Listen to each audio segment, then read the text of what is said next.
Hello friends, आज हम आपके लिए लेकर आए हैं आयुर्वेद में रसायन के तौर पे प्रसिद्ध एक ऐसी हर्ब की जानकारी जिसे कि आयुर्वेदिक हर्ब्स का किंग कहा गया है और आप सभी लोग इसके नाम से भी परिचित होंगे।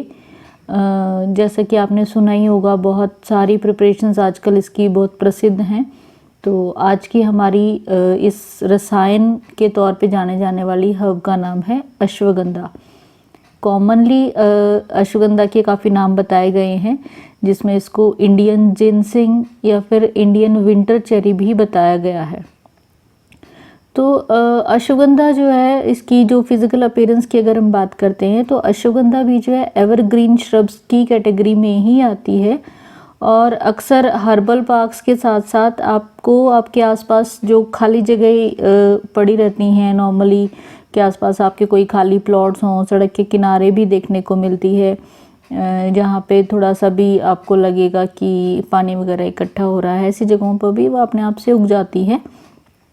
तो अश्वगंधा की अगर अपीयरेंस देखें तो ये लगभग 14 से 30 इंच के साइज़ की जो है मीडियम साइज़ का एक श्रब रहता है और इसकी लीव्स जो हैं 10 से 12 सेंटीमीटर के बीच लंबाई की, वह थोड़ा डल ग्रीन कलर की रहती हैं। इसके बाद हम इसके फ्लावर्स को देखें तो इसके फ्लावर जो हैं थोड़े छोटे साइज़ के रहते हैं, लेकिन उनका कलर जो है येलो और ग्रीन के बीच का रहता है, येलोइश ग्रीन आप कह सकते हैं।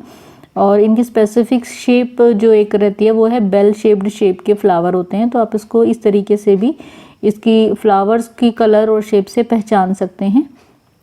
और जैसे लीव्स का कलर तो हमने आपको बताया कि नॉर्मल ग्रीन से थोड़ा डल रहता है। और इसके बाद इसका पका हुआ फ्रूट है, वो फ्रूट भी बहुत अलग से विजिबल रहता है। ऑरेंज और रेड से कलर का इसका फ्रूट रहता है। तो ये सब फ्लावर, फ्रूट और इसकी लीव्स को देखकर आप आसानी से अश्वगंधा को पहचान भी सकते हैं। और इसके बाद अगर हम बात करें इसके बोटेनिकल नेम की, जो कि जानना बहुत ज़रूरी है, जिसका कारण मैंने आपको पहले वीडियोस में भी बताया और अभी भी मैं वही बताना चाह रही हूँ कि जो भी आजकल बहुत सारी आयुर्वेदिक दवाओं की प्रिपरेशंस आती हैं, तो उन दवाओं में आपको अगर कंटेंट समझ नहीं आता कि आपने कोई दवा जैसे आपने खरीदी किसी भी प्रचार सामग्री के माध्यम से, खुद से मोटिवेट होके आपको किसी ने सजेस्ट की, तो आपको मालूम होना चाहिए कि इस पे जो कंटेंट्स लिखे हुए हैं ये आपको क्या फ़ायदा देने वाले हैं। ओवरऑल तो आपने पढ़ लिया कि ये दवा ये फ़ायदा देती है। जो मैं आपको हर्ब्स की जानकारी दे रही हूँ वो आपके इसी काम आएगी कि आपको मालूम होगा कि इस स्पेसिफिक दवा के अंदर ये कंटेंट है, तो ये कंटेंट वाली दवा जो है कौन से फ़ायदे आपको दे रही है। तो इसीलिए बोटेनिकल नेम जानना ज़रूरी है, क्योंकि यूजुअली आजकल कंटेंट्स में बोटेनिकल नेम प्रेफर्ड होते हैं बजाय कि कॉमन नाम लिखे जाने के। तो अश्वगंधा का बोटेनिकल नेम की जहाँ तक बात है वो विदैनिया सोमनिफेरा बताया गया है और ये सोलेनेसी फैमिली को बिलोंग करता है। अब अश्वगंधा की फिजिकल अपीयरेंस की बात तो हमने कर ली, इसके बाद हम ये भी देख लेते हैं कि अश्वगंधा के कौन से यूज़फुल पार्ट्स हैं जो औषधि के रूप में हम इस्तेमाल कर सकते हैं। तो फ्रेंड्स, अश्वगंधा की जो है रूट्स, इसके लीव्स, फ्लावर्स और इसके सीड्स, इनका प्रयोग जो है औषधीय रूप में मेडिसिनल पर्पस के लिए हम करते हैं। इसके बाद हम बात करते हैं कि अश्वगंधा की कौन सी प्रिपरेशंस हैं या किस फॉर्म में आप अश्वगंधा को इस्तेमाल कर सकते हैं। तो आमतौर पे आपने देखा होगा अश्वगंधा का चूर्ण काफ़ी प्रसिद्ध औषधि की भी है और बहुत सारी प्रिपरेशंस में भी इस्तेमाल किया जाता है। और अगर आप अलग से अश्वगंधा चूर्ण का सेवन कर रहे हैं तो उसकी मात्रा 1 से 3 ग्राम के करीब बताई गई है, जिसको आप सुबह शाम दूध के साथ ले सकते हैं, खाली पेट भी ले सकते हैं और खाने के आधे घंटे बाद भी आप इसका प्रयोग कर सकते हैं। इसके अलावा मार्केट में जो प्रिपरेशन आजकल उपलब्ध हैं अश्वगंधा की, वो अश्वगंधा के कैप्सूल्स हैं, जो 1 से 2 कैप्सूल की मात्रा में आप उसका सेवन कर सकते हैं, जो आगे हम मेडिसिनल पर्पस बताएंगे कौन सी बीमारियों में आप उसको ले सकते हैं। और इसके अलावा एक अश्वगंधा टॉनिक के रूप में भी आप प्रयोग कर सकते हैं, जो मार्केट में प्रिपेयर्ड आपको अवेलेबल रहता है। तो अश्वगंधा अरिष्ट की मात्रा जो है 15 से 20 ml सुबह शाम बताई गई है। इसके बाद अश्वगंधा के लीव्स को भी लेने का एक प्रोविज़न है, वो किस चीज़ में फ़ायदा करता है वो हम आगे चल के आपको बताएंगे। कि हाँ, अश्वगंधा के लीव्स को भी जो है आप इस्तेमाल कर सकते हैं। तो अब इस जानकारी के बाद फ्रेंड्स जानते हैं कि अश्वगंधा कौन सी बीमारियों में आपको फ़ायदा देगी और आप उसको किस प्रकार से प्रयोग कर सकते हैं।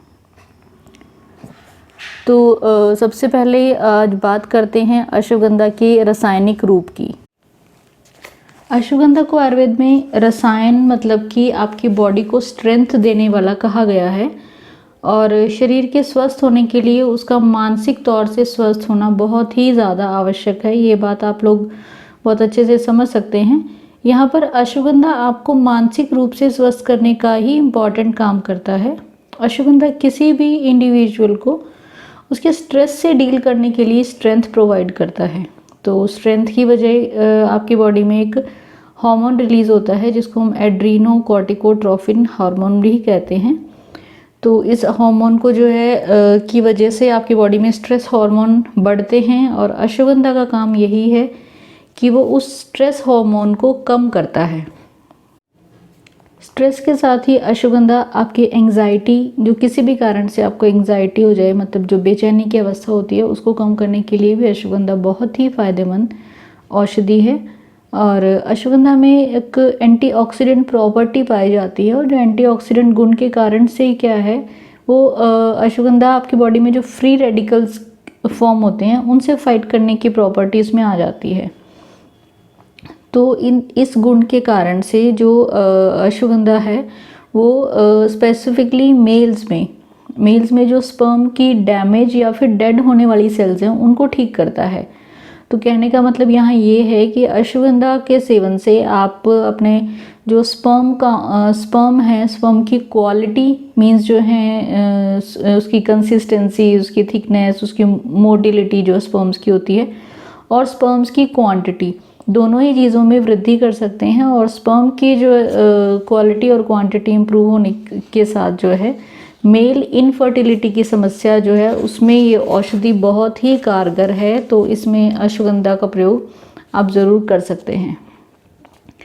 इसके अलावा अश्वगंधा जो है, जैसे हमने मेल इनफर्टिलिटी की बात की, अश्वगंधा फीमेल्स के लिए भी एक बहुत अच्छा यूट्राइन टॉनिक के तौर पे काम करता है। तो जैसा आपने पीछे भी देखा कि अश्वगंधा आपके बॉडी में कुछ हार्मोन्स बैलेंस करने का काम करता है। तो स्ट्रेस हार्मोन के साथ साथ अश्वगंधा फीमेल का हार्मोन लेवल का बैलेंस जो है उसको भी चेक करता है। यहाँ पे इस हार्मोन लेवल इम्बैलेंस की वजह से बहुत सारी बीमारियाँ आजकल देखी जाती हैं, जैसे कि एंडोमेट्रियोसिस है या ओवरीज में सिस्ट हो गई हैं, कुछ भी इस तरीके की जो समस्या हैं उनको ठीक करने में हेल्प करता है, क्योंकि आपका हार्मोन लेवल इसके साथ सेट हो जाएगा। और जब आपका हार्मोन लेवल ठीक हो जाएगा तो उसमें जो है आपकी जो साइकिल है वो प्रॉपर टाइम से स्टार्ट होगी। साइकिल स्टार्ट होने का मतलब होता है कि जो आपकी एग की मैच्योरेशन का टाइम है वो ठीक हो जाएगा। और एग क्योंकि सबसे इम्पॉर्टेंट चीज़ है किसी भी फीमेल की फर्टिलिटी के लिए, तो अगर एग टाइम से बनेगा, टाइम से रप्चर होगा, टाइम से अपनी जगह छोड़ेगा तो आसानी से यूट्रस में इम्प्लांट भी हो पाएगा और जो है फीमेल इनफर्टिलिटी की समस्या को हल करने में बहुत ही इम्पोर्टेंट रोल इस प्रकार से अश्वगंधा का हम देख सकते हैं। जैसा कि हमने पीछे बात की कि स्ट्रेस को कम करने में अश्वगंधा बहुत इम्पॉर्टेंट है, तो इसलिए हम यहाँ पे ये देखते हैं कि बहुत हाइपरटेंशन जो भी हाई बीपी की समस्या है उसका एक रीज़न स्ट्रेस भी रहता है। तो जो स्ट्रेस की वजह से लोगों का बीपी बढ़ जाता है उसको कम करने में भी अश्वगंधा बहुत ही लाभदायक है। अश्वगंधा की जो एंटीऑक्सीडेंट प्रॉपर्टी है वो जैसा हमने देखा कि किसी भी प्रकार की सेल्स, जैसे कि स्पर्म सेल्स की हमने बात की, तो उनके डैमेज को रोकता है। इसी प्रकार से अश्वगंधा की एंटीऑक्सीडेंट प्रॉपर्टी आपकी नर्व सेल्स के डैमेज, जो ब्रेन की नर्व सेल्स की डैमेज है उसको भी रोकता है। और इस वजह से वो पार्किंसन एक प्रॉब्लम रहती है जिसमें हाथ पांव कांपने लगते हैं, उसमें जो है काफ़ी इम्प्रूवमेंट लेके आता है। तो यहाँ पे आप अश्वगंधा का प्रयोग पार्किंसन में भी कर सकते हैं। अश्वगंधा का एक और इम्पॉर्टेंट रोल प्ले है इंसुलिन को प्रोड्यूस करने वाली सेल्स को बढ़ाना। तो जो औषधि इंसुलिन प्रोड्यूस करने वाली सेल्स को बढ़ाएगी वो बहुत ऑब्वियस सी बात है इंसुलिन सिक्रीशन में भी वृद्धि करता है, और इंसुलिन सिक्रीशन में वृद्धि होने से आपके डायबिटीज़ मैनेजमेंट में हेल्प मिलती है। एक और अश्वगंधा का बहुत इम्पॉर्टेंट रोल आपने शायद सुना भी होगा। तो अश्वगंधा जो है नींद ना आने की समस्या, जिसको मेडिकल टर्म्स में इंसोम्निया कहा जाता है, उसके लिए भी बहुत रामबाण औषधि है। तो इसलिए अश्वगंधा का प्रयोग आप, जिसको नींद नहीं आने की समस्या है, बजाय कि आप नींद की दवाइयाँ खाएं, आप अश्वगंधा का प्रयोग कर सकते हैं।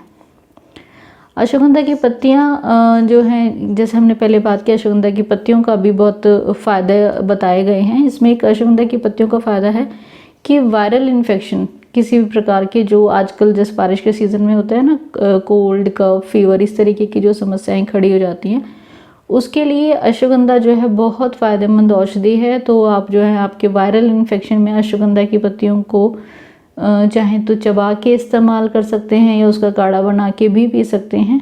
तो यहाँ पे आपको वो वायरल इन्फेक्शन को कंट्रोल करने के लिए अश्वगंधा बहुत ही यूज़फुल रहता है। एक और अश्वगंधा का फ़ायदा बताया गया है, आपने सुना होगा कि अश्वगंधा खाने से आपका वेट पुट ऑन होता है। वो पाउडर के लिए बताया गया है, अश्वगंधा की रूट्स का पाउडर बनाया जाता है। तो अश्वगंधा की जो रूट का पाउडर है, उससे आपकी क्योंकि बॉडी में स्ट्रेंथ बढ़ रही है, तो वो अश्वगंधा वहाँ पे आपका वेट जो है बढ़ाने में काम करता है। लेकिन इसके ठीक विपरीत एक अश्वगंधा की पत्तियों का असर है, जो अगर आप 2 से 3 पत्ती रोज़ खाली पेट चबाने के लिए इस्तेमाल करते हैं, तो आपको वेट को बैलेंस करने में भी मदद करता है। मीन्स आपका बॉडी का BMR जो है बढ़ाएगा, जिस वजह से आपकी बॉडी में अगर एक्स्ट्रा फैट एक्यूमुलेट हो रहा है तो वो कम हो जाता है। तो इस प्रकार से आपने देखा कि रसायन जिस औषधि को बताया गया है, वो किस प्रकार से आपकी बॉडी को स्ट्रेंथ देता है। आपकी बहुत मानसिक समस्याएं, मैं कहूँगी कि जैसे कि स्ट्रेस बताया गया है, और इनफर्टिलिटी, चाहे वो मेल में हो या फीमेल में हो, अपने आप में बहुत ही स्ट्रेसफुल कंडीशन होती हैं, इनको ठीक करने के लिए बहुत कारगर औषधि है। तो फ्रेंड्स, आप अश्वगंधा के ये सब फायदों को देखते हुए अश्वगंधा के श्रब की भी पहचान कर सकते हैं।